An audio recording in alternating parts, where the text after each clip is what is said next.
Happy Monday, everybody. Congratulations. You are halfway through our short little e-learning experience. So you got 2 days down, you got 2 more to go. Then you're free. You can get to go stuff your face with turkey all you want. And hopefully I'll see you again on Monday, November 30th. So today you have your second sonnet reading and response assignment of the e-learning. It is again our boy, our friend and pal, William Shakespeare. But like I promised, these two are not as mushy-gushy as the ones that I had you read on Thursday. So hopefully, again, for those of you that don't like talking about love all the time, hopefully this is a different experience, a better experience for you. So the two sonnets we are reading are Sonnet 60 and Sonnet 138. I think I got that number right. Yep, I did. So they're both about two quite different topics. But as always, let's quit Stalin. Let's read it, and then we'll talk. Starting with Sonnet 60, by the way. Like as the waves make towards the pebbled shore, so do our minutes hasten to their end, each changing place with that which goes before, in sequent toil all forwards do contend. Nativity, once in the main of light, crawls to maturity, wherewith being crowned, crooked eclipses gainst his glory fight, and time that gave doth now his gift confound. Time doth transfix the flourish set on youth, and delves the parallels in beauty's brow, feeds on the rarities of nature's truth, and nothing stands before his scythe to mow. And yet to times in hope my verse shall stand, praising thy worth despite his cruel hand. That's Sonnet 60. Let's read Sonnet 138. When my love swears that she is made of truth, I do believe her, though I know she lies, that she might think me some untutored youth, unlearned in the world's false subtleties. Thus vainly thinking that she thinks me young, although she knows my days are past the best, simply I credit her false-speaking tongue, on both sides thus is simple truth suppressed. But wherefore says she not she is unjust, and wherefore say not I that I am old?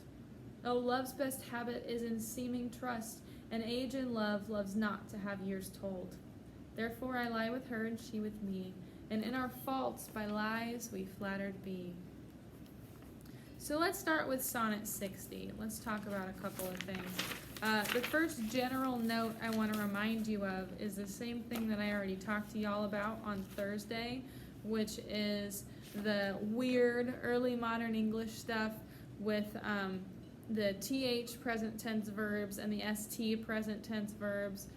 Don't forget, you're going to want to try to find what like the modern equivalent of that verb is, and it may help you to understand it better. So like I'll give you a freebie from Sonnet 60. Doth, D-O-T-H, you're probably like, what the heck is doth?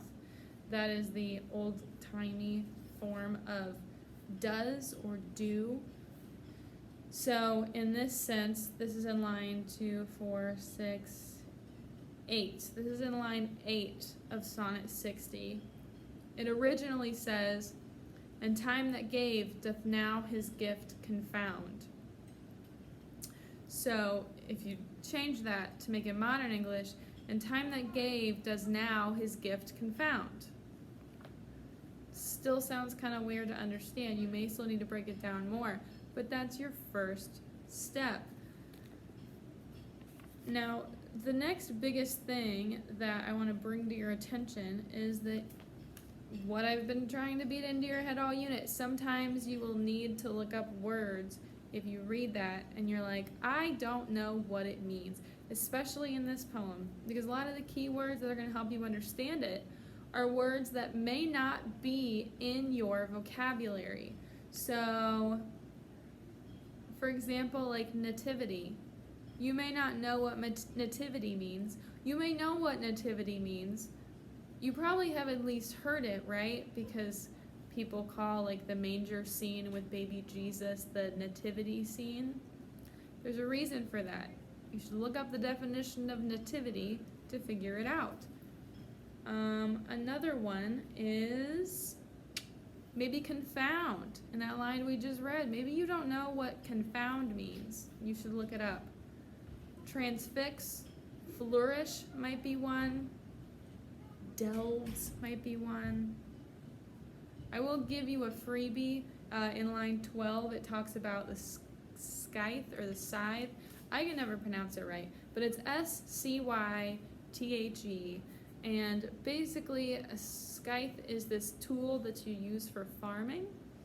But more commonly, and where you might have seen it, is it's that thing that Death carries around, right? You've seen like the hooded black Death figure, and he's carrying this like stick with a blade on it.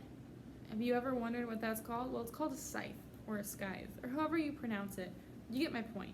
That's what that is. So when it says in line 12, and nothing stands but for his scythe to mow, right? A scythe like cuts things, so mow, kind of like mowing grass. So hopefully that kind of helps you to understand the rest of this poem. Remember, just because there's a scythe doesn't mean they're suddenly talking about death, so you still need to put your definition of that word into the context of what this poem is talking about, okay? We'll give you a general hint. It's something to do with time. That's all I'm going to say about that. That's your freebie for coming to watch the video. You're welcome. Okay, now let's talk about Sonnet 138. So yes, this is kind of about love, right? He mentions his love. That's the other person that's being talked about in this poem. But it's not about necessarily, like, he's not being like, oh my God, I'm so in love with you. Like, you're my favorite. There's something else he's saying there about the nature of their relationship. And the biggest hint that I am going to give you to figuring this out is think of the two different meanings of the word lie, like L-I-E. So one meaning is like to lie down, right? Like to go to sleep. And the other meaning is to tell or to say something that's not true, right? Both of the definitions of lie are used in this sonnet. It's part of the wordplay of it all. So whenever you see the word lie come up, you should decide based on the context clues which type of lie are they talking about. And that might help you. I don't feel like the language in this sonnet is particularly really hard or really antiquated. It's a little bit more antique in the Sonnet 60. So for this one, that's really going to be your only hurdle to figuring it out. It's just that wordplay there with the word lie. And as always, you have 3 questions for each of these sonnets. You're telling me the problem or the question or the situation that comes up in the first 12 lines, and then you are telling me the solution or the twist or whatever in that final couplet. And then finally you're connecting the poem to a personal experience or emotion. Do not forget, these all need to be incomplete sentences. Even if you can sum it up effectively into one sentence, you still need to make that one a complete sentence, okay? So that's all I have for you today. It's Monday, so as per usual, office hours from 8:30 to 9:30 a.m.